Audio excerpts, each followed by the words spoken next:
بسم اللہ الرحمن الرحیم۔ حضرت ابراہیم علیہ السلام کے بیٹے حضرت اسماعیل علیہ السلام کے 12 بیٹے تھے۔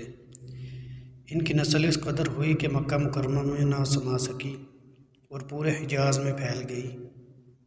ان کے ایک بیٹے قدار کی اولاد میں عدنان ہوئے۔ عدنان کے بیٹے معد اور پوتے کا نام نزار تھا۔ نزار کے 4 بیٹے تھے، ان میں سے ایک کا نام مضر تھا۔ مضر کی نسل سے قریش بن مالک پیدا ہوئے، یہ فہر بن مالک بھی کہلائے۔ قریش کی اولاد بہت ہوئی، ان کی اولاد مختلف قبیلوں میں بٹ گئی۔ ان کی اولاد سے قصی نے اقتدار حاصل کیا۔ قصی کے آگے 3 بیٹے ہوئے، ان میں سے ایک عبد مناف تھے، جن کی اگلی نسل میں ہاشم پیدا ہوئے۔ ہاشم نے مدینہ کے ایک سردار کی لڑکی سے شادی کی۔ ان کے یہاں ایک لڑکا پیدا ہوا، اس کا نام شیبہ رکھا گیا۔ یہ پیدا ہی ہوا تھا کہ ہاشم کا انتقال ہو گیا۔ ان کے بھائی مطلب مکہ کے حاکم ہوئے۔ ہاشم کا بیٹا مدینہ منورہ میں پرورش پاتا رہا۔ جب مطلب کو معلوم ہو گیا کہ وہ جوان ہو گیا ہے تو بھتیجے کو لینے کے لیے خود مدینہ گئے۔ اسے لے کر مکہ مکرمہ پہنچے تو لوگوں نے خیال کیا کہ یہ نوجوان ان کا غلام ہے۔ مطلب نے لوگوں کو بتایا، یہ ہاشم کا بیٹا اور میرا بھتیجا ہے۔ اس کے باوجود لوگوں نے اسے مطلب کا غلام ہی کہنا شروع کر دیا۔ اس طرح شیبہ کو عبد المطلب کہا جانے لگا۔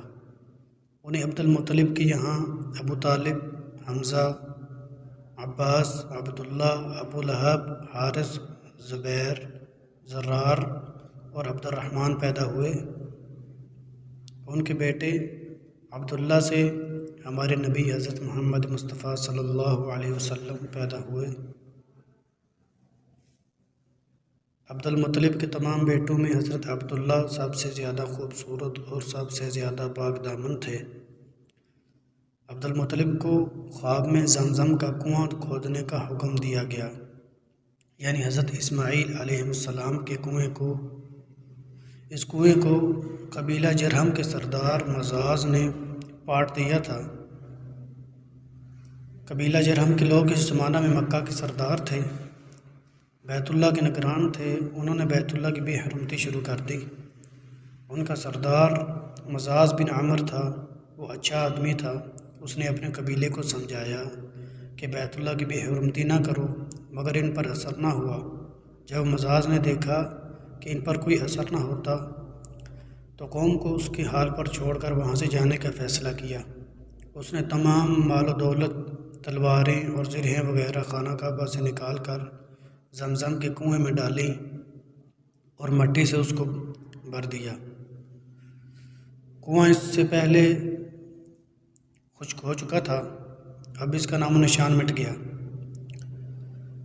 مدتوں یہ کنواں بند پڑا رہا۔ اس کے بعد بنو خزاعہ نے بنو جرہم کو وہاں سے مار بھگایا۔ بنو خزاعہ اور قصی کی سرداری کا زمانہ اسی حالت میں گزرا۔ کنواں بند رہا یہاں تک کہ قصی کے بعد عبد المطلب کا زمانہ آ گیا۔ انہوں نے خواب دیکھا۔ خواب میں انہیں زمزم کے کنویں کی جگہ دکھائی گئی اور اس کے کھودنے کا حکم دیا گیا۔ حضرت علی رضی اللہ تعالیٰ عنہ سے روایت ہے کہ عبد المطلب نے بتایا، میں حجر اسود کے مقام پر سو رہا تھا کہ میرے پاس ایک آنے والا آیا۔ اس نے مجھ سے کہا کہ طیبہ کو کھودو۔ میں نے اس سے پوچھا طیبہ کیا ہے، مگر وہ کچھ بتائے بغیر چلا گیا۔ دوسری طرف رات پھر خواب میں وہی شخص آیا اور کہنے لگا برہ کو کھودو۔ میں نے پوچھا برہ کیا ہے، وہ کچھ بتائے بغیر چلا گیا۔ تیسری رات میں اپنے بستر پر سو رہا تھا کہ پھر وہ شخص خواب میں آیا۔ اس نے کہا مظنونہ کھودو۔ میں نے پوچھا مظنونہ کیا ہے، وہ بتائے بغیر چلا گیا۔ اس سے اگلی رات میں پھر بستر پر سو رہا تھا کہ وہی شخص پھر آیا اور بولا زمزم کھودو۔ میں نے اسے پوچھا زمزم کیا ہے۔ اس بار اس نے کہا زمزم وہ ہے جس کا پانی کبھی ختم نہیں ہوتا، جو حاجیوں کے بڑے بڑے مجموعوں کو سیراب کرتا ہے۔ عبد المطلب کہتے ہیں میں نے اس سے پوچھا یہ کنواں کس جگہ ہے؟ اس نے بتایا جہاں گندگی اور خون پڑا ہے اور کوا ٹھونگے مار رہا ہے۔ دوسرے دن عبد المطلب اپنے بیٹے حارث کے ساتھ وہاں گئے۔ اس وقت ان کے یہاں یہی ایک لڑکا تھا۔ انہوں نے دیکھا وہاں گندگی اور خون پڑا تھا اور ایک کوا ٹھونگے مار رہا تھا۔ اس جگہ کے دونوں طرف بت موجود تھے اور یہ گندگی اور خون دراصل ان بتوں پر قربان کیے جانے والے جانوروں کا تھا۔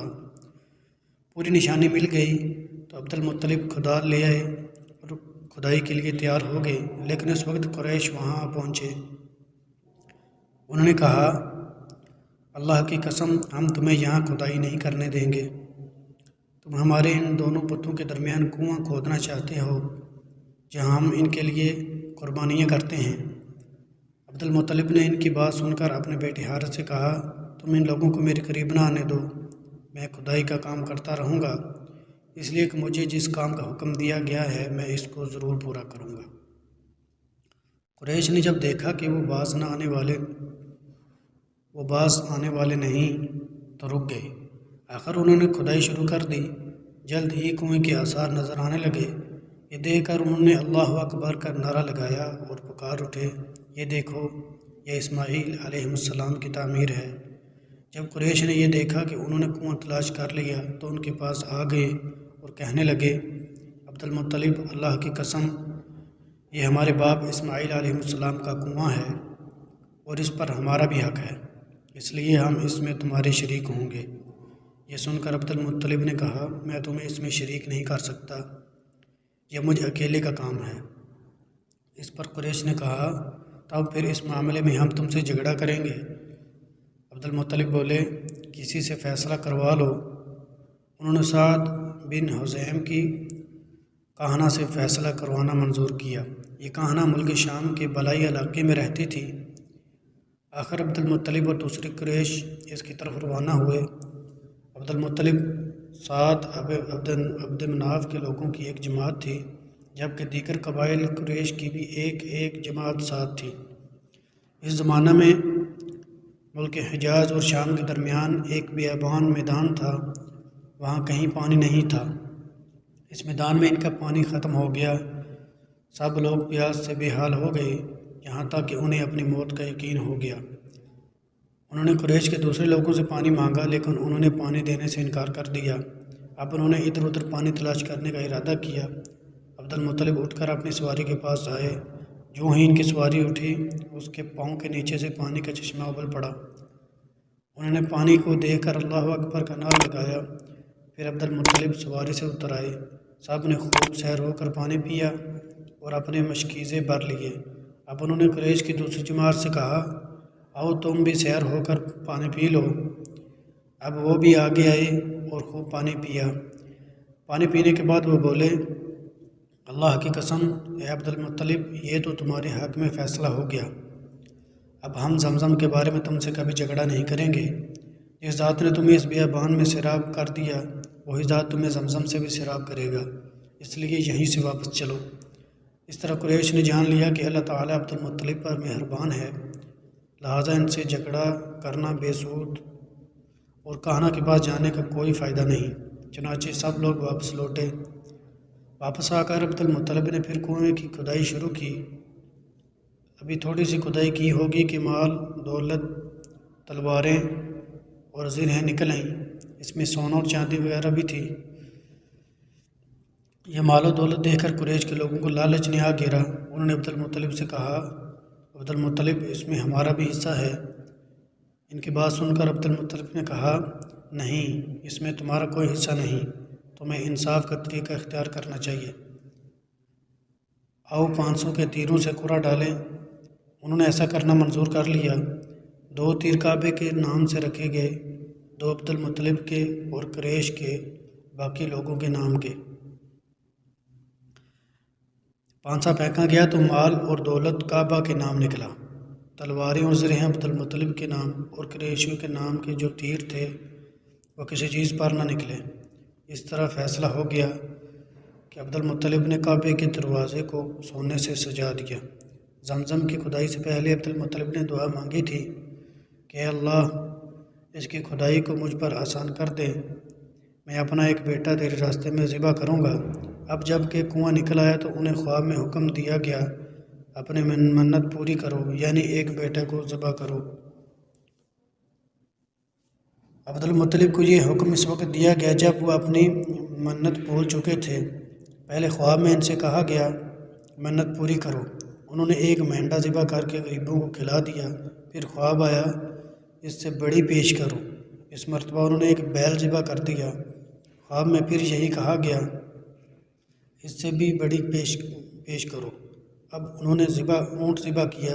پھر خواب آیا اس سے بھی بڑی چیز پیش کرو، انہوں نے پوچھا اس سے بھی بڑی چیز کیا ہے؟ تب کہا گیا اپنے بیٹوں میں سے کسی کو ذبح کرو جیسا کہ تم نے مانی تھی۔ اب انہیں اپنی منت یاد آئی، اپنے بیٹوں کو جمع کیا، ان سے منت کا ذکر کیا، سب کے ساتھ جھک گئے، کون خود کو ذبح کرواتا؟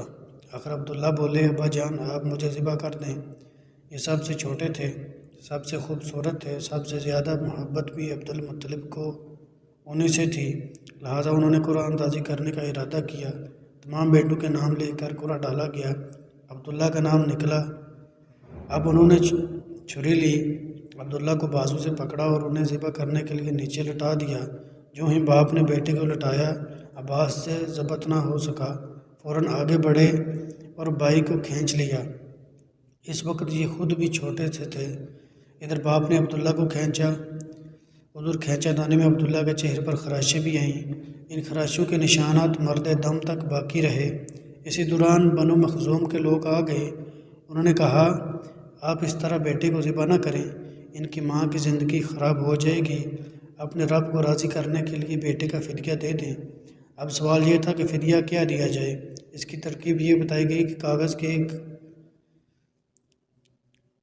کاغذ پر 10 اونٹ لکھے جائیں، دوسرے پر عبداللہ کا نام لکھا جائے۔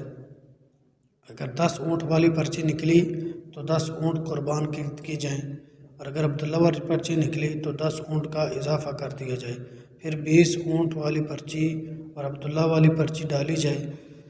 اب اگر 20 اونٹ والی پرچی نکلی تو 20 اونٹ قربان کر دیے جائیں، ورنہ 10 اونٹ اور بڑھا دیے جائیں۔ اس طرح 10-10 کر کے اونٹ بڑھاتے جائیں۔ عبد المطلب نے ایسا ہی کیا، 10-10 اونٹ بڑھاتے ہی چلے گئے، ہر بار عبداللہ کا نام نکلتا چلا گیا، یہاں تک کہ اونٹوں کی تعداد 100 تک پہنچ گئی۔ تب کہیں جا کر اونٹوں والی پرچی نکلی، اس طرح ان کی جان کے بدلے 100 اونٹ قربان کیے گئے۔ عبد المطلب کو اب پورا اطمینان ہو گیا کہ اللہ تعالیٰ نے عبداللہ کے بدلہ 100 اونٹوں کی قربانی منظور کر لی ہے۔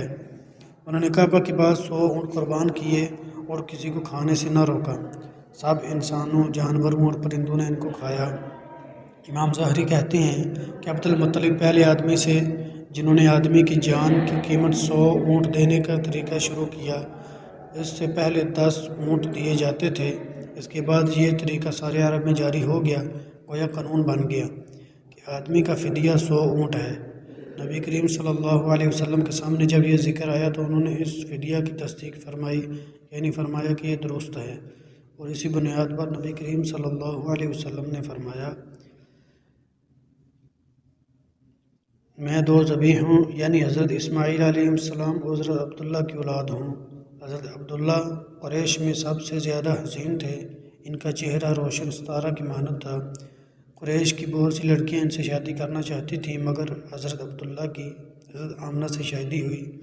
حضرت آمنہ وہب بن عبد مناف بن زہرہ کی بیٹی تھی۔ شادی کے وقت حضرت عبداللہ کی عمر 18 سال تھی۔ یہ شادی کے لیے اپنے والد کے ساتھ جا رہے تھے، راستہ میں ایک عورت کعبہ کے پاس بیٹھی نظر آئی۔ یہ عورت ورقہ بن نوفل کی بہن تھی۔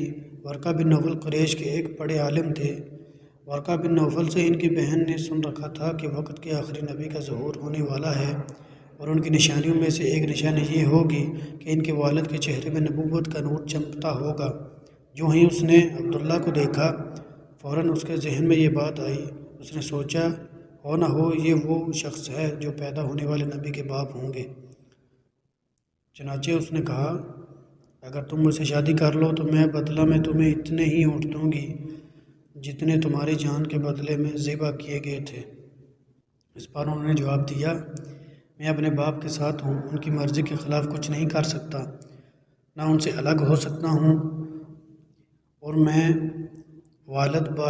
میرے والد باعزت آدمی ہیں، اپنی قوم کے سردار ہیں۔ بہرحال ان کی شادی حضرت آمنہ سے ہو گئی۔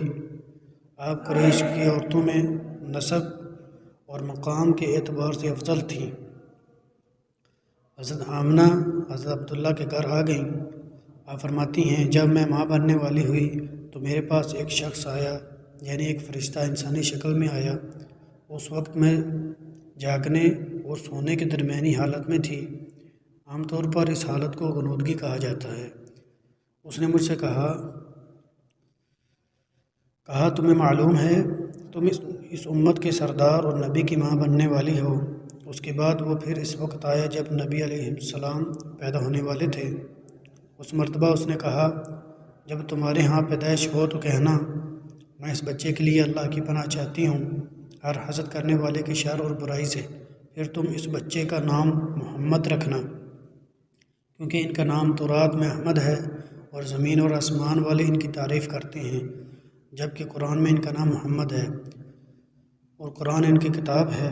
ایک روایت کے مطابق فرشتے نے ان سے یہ کہا، تم وقت کے سردار کی ماں بننے والی ہو۔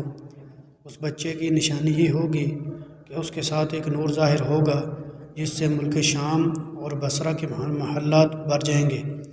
جب وہ بچہ پیدا ہو جائے گا تو اس کا نام محمد رکھنا، کیونکہ تورات میں ان کا نام احمد ہے کہ آسمان اور زمین والے ان کی تعریف کرتے ہیں، اور انجیل میں ان کا نام احمد ہے کہ آسمان اور زمین والے ان کی تعریف کرتے ہیں، اور قرآن میں ان کا نام محمد ہے۔ حضرت عبداللہ کے چہرے میں جو نور چمکتا تھا، شادی کے بعد وہ حضرت آمنہ کے چہرے پر آ گیا تھا۔ امام زہری فرماتے ہیں کہ حاکم نے یہ روایت بیان کی ہے اور اس کو صحیح قرار دیا ہے۔ صحابہ کرام رضی اللہ عنہم نے حضور نبی کریم صلی اللہ علیہ وسلم سے عرض کیا، اے اللہ کے رسول، ہمیں اپنے بارے میں کچھ بتائیے۔ آپ صلی اللہ علیہ وسلم نے ارشاد فرمایا، میں اپنے باپ ابراہیم علیہ السلام کی دعا ہوں، اپنے بھائی عیسیٰ علیہ السلام کی بشارت ہوں اور خوشخبری ہوں۔ جب میں اپنی والدہ کے شکم میں تھا تو انہوں نے دیکھا گویا ان سے ایک نور ظاہر ہوا ہے جس سے ملک شام میں بصرہ کے محلات روشن ہو گئے۔ حضرت آمنہ نے حضرت حلیمہ سعدیہ سے فرمایا تھا، میرے اس بچے کی شان نرالی ہے، یہ میرے پیٹ میں تھے تو مجھے کوئی بوجھ اور تھکن محسوس نہیں ہوئی۔ حضرت عیسیٰ علیہ السلام وہ آخری پیغمبر ہیں جنہوں نے آپ صلی اللہ علیہ وسلم کی آمد کی خوشخبری سنائی ہے۔ اس بشارت کا ذکر قرآن میں بھی ہے۔ سورۃ الصف میں اللہ تعالیٰ فرماتے ہیں، اور اسی طرح وہ وقت بھی قابل ذکر ہے جب کہ عیسیٰ ابن مریم علیہ السلام نے فرمایا کہ اے بنی اسرائیل، میں تمہارے پاس اللہ کا بھیجا ہوا آیا ہوں کہ مجھ سے پہلے جو تورات آ چکی ہے میں اس کی تصدیق کرنے والا ہوں، اور میرے بعد جو ایک رسول آنے والا ہے ان کا نام مبارک احمد ہوگا، میں ان کی بشارت دینے والا ہوں۔ اب چونکہ حضرت عیسیٰ علیہ السلام یہ بشارت سنا چکے تھے، اس لیے ہر دور کے لوگ آپ صلی اللہ علیہ وسلم کی آمد کا بے چینی سے انتظار کر رہے تھے۔ ادھر آپ کی پیدائش سے پہلے ہی حضرت عبداللہ انتقال کر گئے۔ سابقہ کتب میں آپ کی نبوت کی ایک علامت یہ بھی بتائی گئی ہے کہ آپ کے والد کا انتقال آپ کی ولادت سے پہلے ہو جائے گا۔ حضرت عبداللہ ایک تجارتی قافلے کے ساتھ تجارت کے لیے گئے تھے، اس دوران بیمار ہو گئے اور کمزور ہو کر واپس لوٹے۔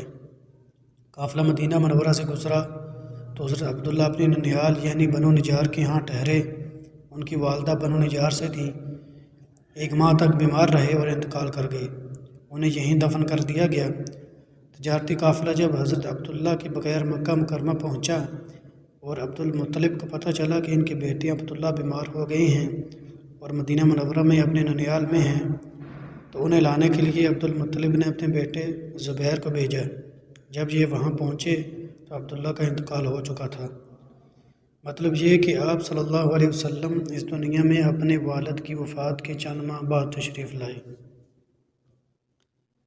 حضرت ابن عباس رضی اللہ عنہ کہتے ہیں کہ حضور نبی کریم صلی اللہ علیہ وسلم اس دنیا میں تشریف لائے تو آپ کی آنول نار کٹی ہوئی تھی۔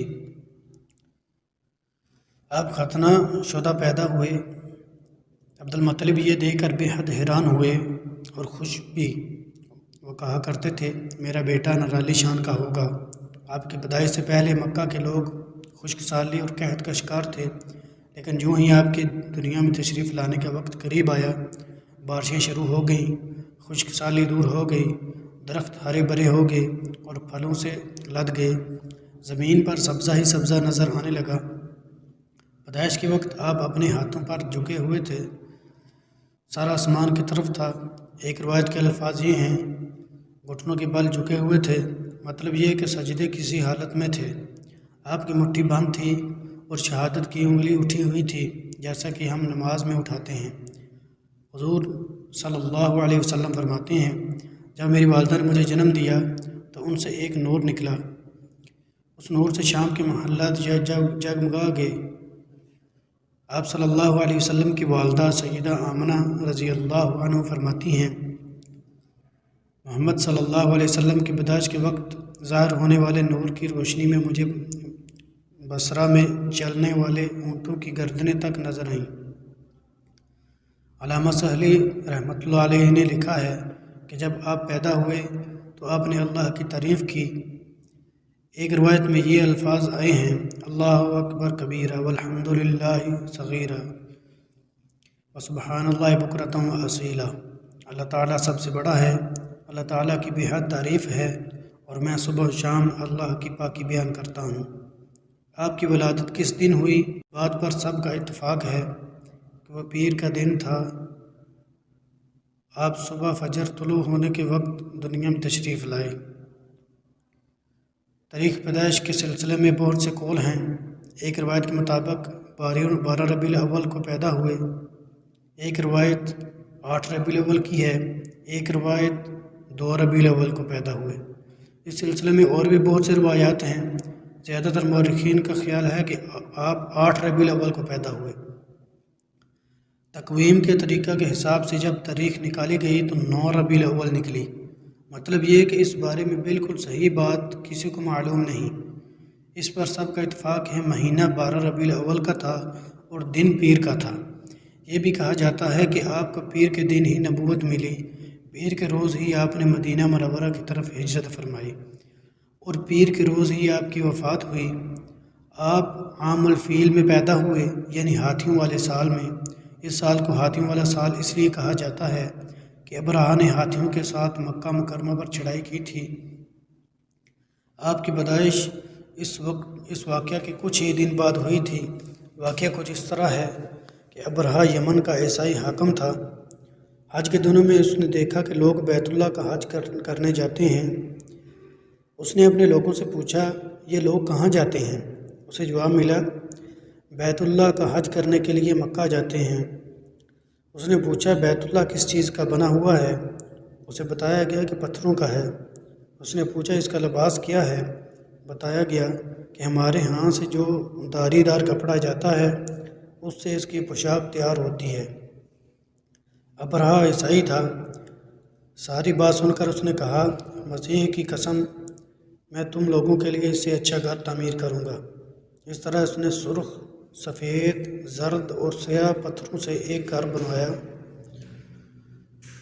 سونے اور چاندی سے اس کو سجایا، اس میں کئی دروازے رکھوائے، اس میں سونے کے پتھر جڑوائے، اس میں سونے کے پترے جڑوائے، اس کے درمیان میں جواہر لگوائے، اس مکان میں ایک بڑا سا یاقوت لگوایا، پردے لگوائے، وہاں خوشبوئیں سلگانے کا انتظام کیا۔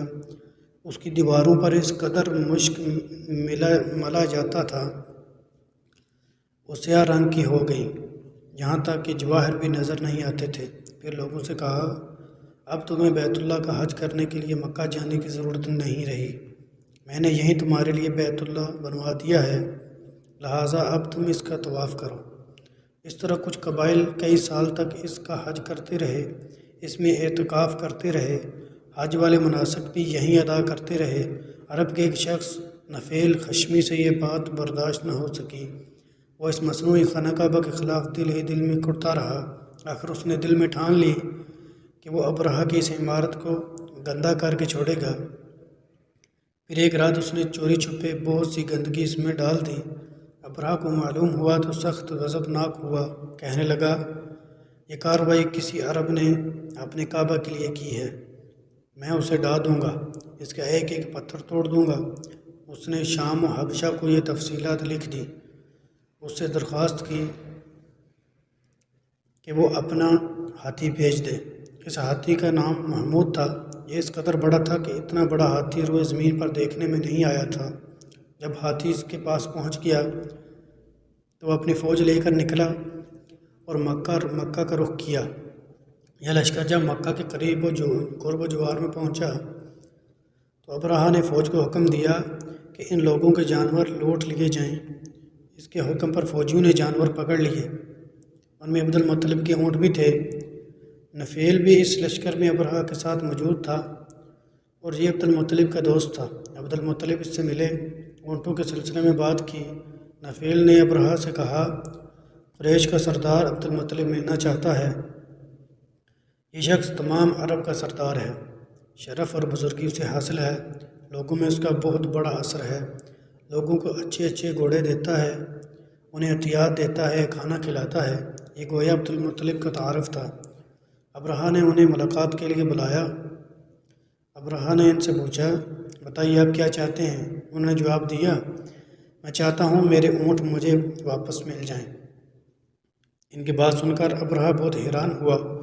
اس نے کہا مجھے تو بتایا گیا تھا کہ آپ عرب کے سردار ہیں، بہت عزت اور بزرگی کے مالک ہیں، لیکن لگتا ہے مجھ سے غلط بیانی کی گئی ہے، کیونکہ میرا خیال تھا کہ آپ مجھ سے بیت اللہ کے بارے میں بات کریں گے، جس کو میں گرانے آیا ہوں اور جس کے ساتھ آپ سب کی عزت وابستہ ہے، لیکن آپ نے تو سرے سے اس کی بات ہی نہیں کی اور اپنے اونٹوں کا رونا لے کر بیٹھ گئے، یہ کیا بات ہوئی؟ اس کی بات سن کر عبد المطلب بولے آپ میرے اونٹ مجھے واپس دے دیں، بیت اللہ کے ساتھ جو چاہیں کریں، اس لیے کہ اس کار کا ایک پروردگار ہے، وہ خود ہی اس کی حفاظت کرے گا، مجھے اس کے لیے فکر مند ہونے کی ضرورت نہیں۔ ان کی بات سن کر ابرہہ نے جو حکم دیا ان کے اونٹ واپس دے دیے جائیں۔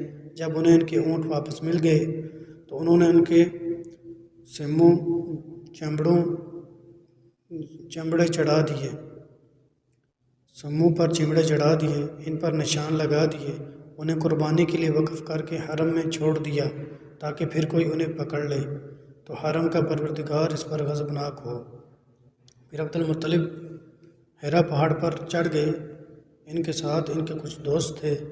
انہوں نے اللہ سے درخواست کی اے اللہ، انسان اپنے سامان کی حفاظت کرتا ہے تو وہ اپنے سامان کی حفاظت کر۔ ادھر ابرہہ اپنا لشکر لے کر آگے بڑھا، وہ خود ہاتھی پر سوار لشکر کے درمیان موجود تھا۔ ایسے میں اس کے ہاتھی نے آگے بڑھنے سے انکار کر دیا، وہ زمین پر بیٹھ گیا۔ ہاتھی بانوں نے اسے اٹھانے کی کوشش کی لیکن وہ نہ اٹھا، انہوں نے اس کے سر پر ضربیں لگائیں مگر وہ کھڑا نہ ہوا۔ کچھ سوچ کر انہوں نے اس کا رخ یمن کی طرف کیا تو وہ فوراً اس طرف چلنے لگا۔ اس کا رخ پھر مکہ کی طرف کیا گیا تو پھر رک گیا۔ ہاتھی بانوں نے یہ تجربہ بار بار کیا۔ آخر ابرہہ نے حکم دیا ہاتھی کو شراب پلائی جائے تاکہ نشے میں اسے کچھ ہوش نہ رہ جائے اور ہم اسے مکہ کی طرف آگے بڑھا سکیں۔ چنانچہ اسے شراب پلائی گئی لیکن اس پر اس کا بھی اثر نہ ہوا۔ ابرہہ کے ہاتھی کو اٹھانے کی مسلسل کوشش جاری تھی کہ اچانک سمندر کی طرف سے ان کی طرف اللہ تعالیٰ نے ابابیلوں کو بھیج دیا۔ وہ ٹڈیوں کے جھنڈ کی طرح آئیں۔ دوسری طرف عبد المطلب مکہ میں داخل ہوئے، حرم میں پہنچے اور کعبہ کے دروازے کی زنجیر پکڑ کر ابرہہ اور اس کے لشکر کے خلاف فتح کی دعا مانگی۔ ان کی دعا کے الفاظ یہ تھے اے اللہ، بندہ اپنے قافلے اور اپنی جماعت کی حفاظت کر رہا ہے تو اپنے گھر یعنی بیت اللہ کی حفاظت فرما۔ ابرہہ کا لشکر فتح نہ حاصل کر سکا، ان کی طاقت تیری طاقت کے ابرہہ کا لشکر فتح نہ حاصل کر سکے، ان کی طاقت تیری طاقت کے آگے کچھ بھی نہیں۔ آج صلیب کامیاب نہ ہو۔ صلیب کا لفظ اس لیے بولا کہ ابرہہ عیسائی تھا، اور صلیب کو عیسائی اپنے نشان کے طور پر ساتھ لے کر چلتے ہیں۔ اب انہوں نے اپنی قوم کو ساتھ لیا اور ہیرا پہاڑ پر چڑھ گئے، کیونکہ ان کا خیال تھا وہ ابرہہ کا مقابلہ نہیں کر سکیں گے۔ پھر اللہ تعالیٰ نے پرندوں کے جھنڈ بھیج دیے۔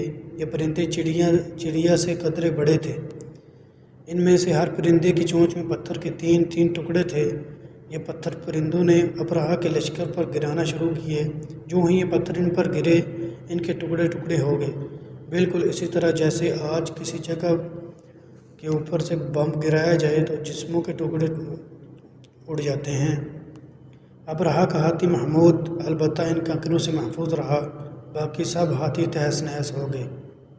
یہ ہاتھی 13 عدد تھے، سب کے سب کھائے ہوئے نحوست کے مانند ہو گئے، جیسا کہ سورۃ فیل میں آتا ہے۔